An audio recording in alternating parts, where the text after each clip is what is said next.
My wife and I are adult missionaries in our church, which means that we work with the young sisters and the young elders that come into our area and support them and take them places and introduce friends to them and give them rides and whatever we can do to help. We're going out tomorrow with them. I think that there's some adjustment going on necessarily when back in October there were 58,000 missionaries and now there's 75,000 Mormon missionaries around the world, and the biggest increase is women. So you will be seeing more sister missionaries. And as I've been talking with both of them in private, trying to get the scoop on what's going on, one of the biggest problems is having priesthood training, priesthood authority.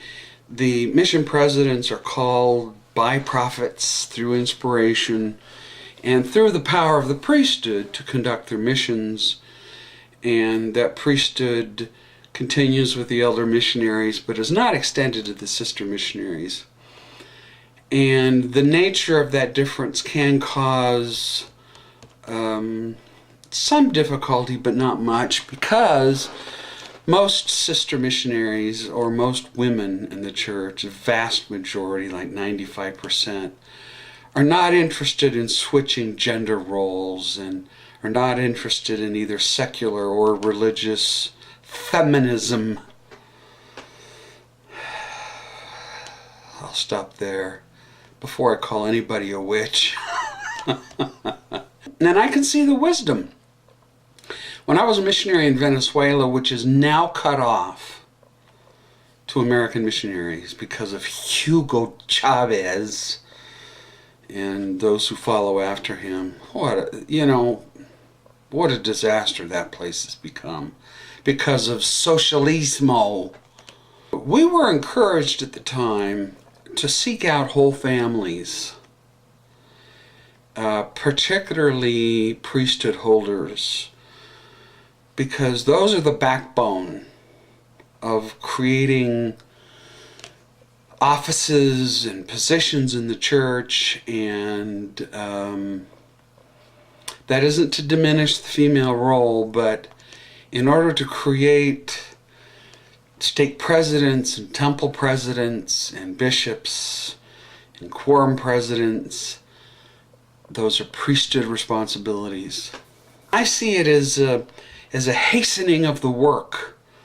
We're kind of like the Israelis. I mean, we're pulling out all the stops, and young men and young women are serving because we're coming to some pretty end times. So some of the things that make coping between the two genders on missions difficult is their ages. They're closer in ages. It used to be that women were 21 and men were 19. Now I think it's 18 for men and 19 for women. And man, is that a,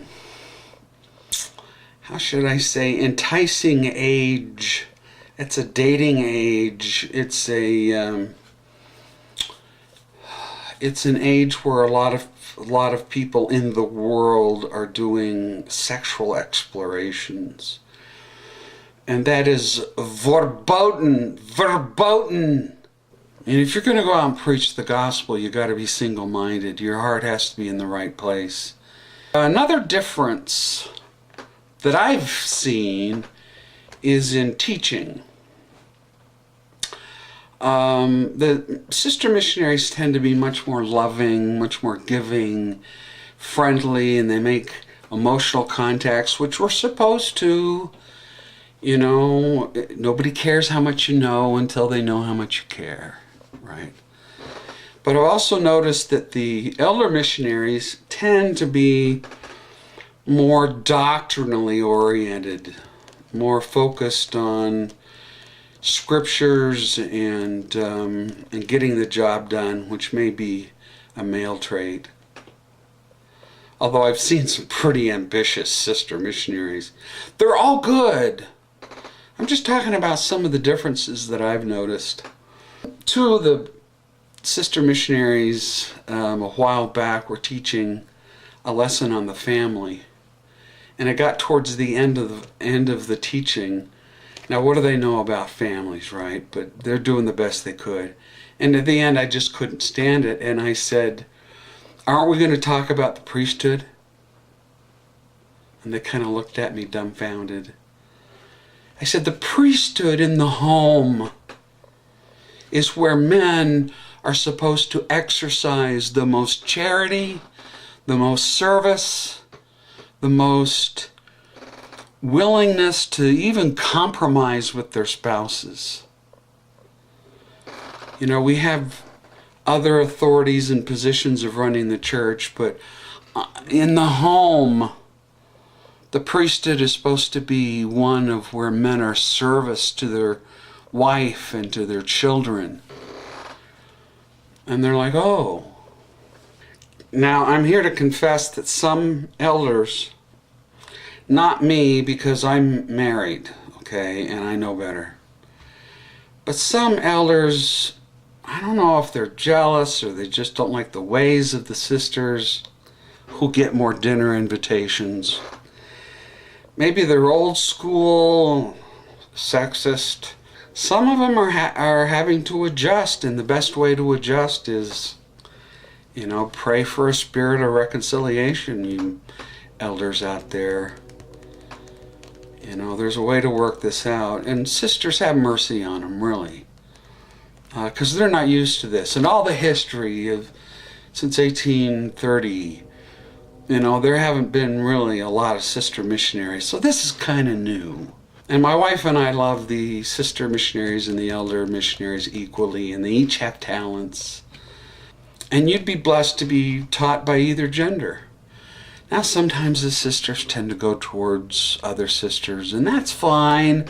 We are in the last days, and we have enough priesthood to be able to support our sister companions and to serve them, which is the goal of the priesthood, not to dominate. And if you men have a problem with that, shame on you. Some missionaries, both male and female, are not exactly sure why they're out. And sometimes it takes them a little while to get a testimony themselves to share with others. One of the more problematic things that I've actually even heard church officials say is sisters coming home after a mission. I have known a great number of sister missionaries who seem to be running their family spiritually and not their husbands. And that is not supposed to be how the Church of Jesus Christ of Latter-day Saint families work. It's the priesthood holder who asks for those in the family to give prayers. It's the priesthood holder who, along with his wife, is supposed to teach the gospel. And by the way, my daughter chose not to go on a mission. And I think, you know, in the past, sister missionaries have been slightly discouraged about going on a mission and told to get married first. My daughter has got 3 grandchildren, is happy as a clam to be a stay-at-home mom, and she's one of the mommy bloggers, and she's a really good person. Her husband is a worthy priesthood holder, and he treats her very well, and sometimes has to show her a little tough love because she's a handful without going on a mission. I just want to say that there are great men and women who are out there sharing the Spirit of the Lord, and that's the only bottom line. Is it doesn't matter if you're male or female. If you're inspired by the Spirit to go out and preach Jesus and Him crucified, that's all that matters. I think the 2 best missionaries on my mission for 2 years in Venezuela were Sister Missionaries. They were dynamos. I mean, in my mission, there was one of two kinds of missionaries. You either worked, got out of the house, went out and met people, or you just stayed home all day, or you took pictures of the sites, or you just wandered around. I believe that the vast majority of missionaries out there are there because they love the Lord and they want to serve and they want to be part of the mission of building the kingdom of God. You know, Brigham Young said that we should all have only one prayer in our heart. Build the kingdom of God. And I think men and women do it in different ways.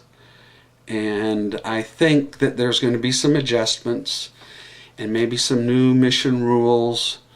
If they can learn how to get along, then hopefully they'll, you know, when they go home and start dating and, oh, I was on a mission, oh, you were on a mission, they'll both be better prepared for marriages, because when you're on a mission, you are stuck with a companion of the same gender 24/7, and sometimes troubles with your companion can be your worst nightmare as a missionary. I almost came to blows with one of them. That's another story. Back to the harmony. If the spirit of compassion, which the women have, can influence the men, and they don't go back and try to dominate women in the name of the priesthood, which is, we talk about a lot, that's unrighteous dominion. And if the sisters will stay away from that wicked feminism, be as independent as they need to be, and be able to, you know, compromise and work things out with their husbands and have some kids, and if you want a career, go for it. You know, my daughter graduated from college, but let's have some cooperation, okay? And the Spirit of the Lord is not contention. All that really matters is that these 75,000 missionaries around the world are out to preach a better life for everybody, a happier life. Brigham Young said that we are the happiest people on earth, and so much of the world is living in misery. And we really would like to introduce you to a happier way of life in this world, not just to mention in the world to come, but now.